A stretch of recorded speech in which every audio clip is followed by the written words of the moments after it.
Al contacto con los europeos, los yaquis vivieron un proceso histórico similar al del resto de los pueblos indígenas de México.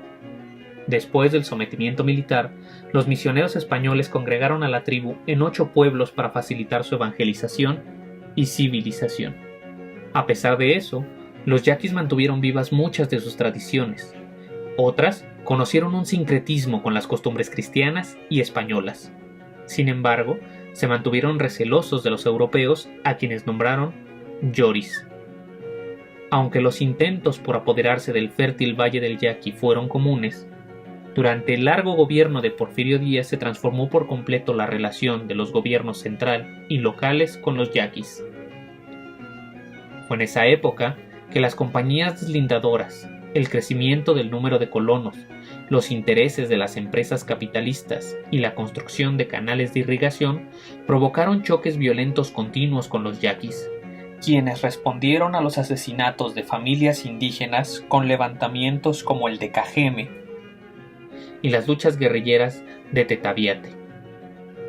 La respuesta del gobierno federal y de la Sonora Blanca fue declarar la Guerra del Yaqui, una campaña de exterminio contra la nación indígena.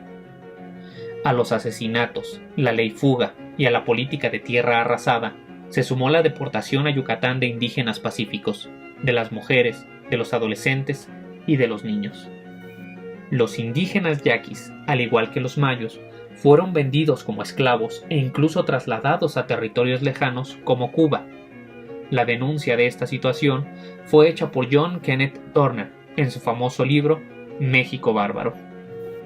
En 1910, el candidato Francisco I. Madero visitó a los yaquis y prometió detener las deportaciones a Yucatán, así como las incursiones militares a su territorio. Por ello, a inicio de 1911, los yaquis se sumaron a las partidas revolucionarias, capitaneados por Ignacio Mori, Luis Matus y Luis Espinosa. Después del cuartelazo de febrero de 1913, los yaquis combatieron a Victoriano Huerta al lado de los generales sonorenses. Derrotada la usurpación, la guerra entre las facciones revolucionarias también dividió a la nación yaqui. Mientras algunos indígenas se sumaron a la alianza entre el sonorense José María Maytorena y Francisco Villa en contra de Venustiano Carranza, otros más formaron una precaria alianza con Álvaro Obregón. Tras la derrota de los ejércitos de la Convención Revolucionaria, los yaquis se enfrentaron nuevamente a los gobiernos emanados de la Revolución Constitucionalista, quienes llevaron a cabo campañas en su contra entre 1916 y 1920, ordenadas por Venustiano Carranza y Plutarco Elías Calles.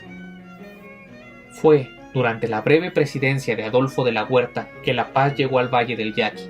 Se construyeron escuelas, iglesias, oficinas de gobierno y se entregaron apoyos económicos.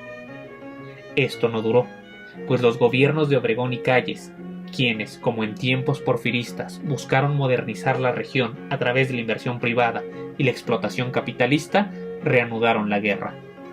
Entre 1926 y 1929, los pueblos de la nación yaqui fueron ocupados militarmente. Las partidas guerrilleras fueron perseguidas y bombardeadas desde aviones militares. Muchos yaquis se refugiaron en Arizona, donde fueron reconocidos como una nación indígena, categoría que conservan hasta la actualidad. Fue hasta el 28 de octubre de 1937 cuando el general Lázaro Cárdenas restituyó los reclamos territoriales ancestrales al entregar a los yaquis 400,000 hectáreas de tierra cultivable en el margen del río Bavispe. El gobierno cardenista incorporó a la tribu al sistema de ejidos colectivos, reconoció su derecho a nombrar autoridades propias, así como el derecho al acceso a las aguas del río Yaqui.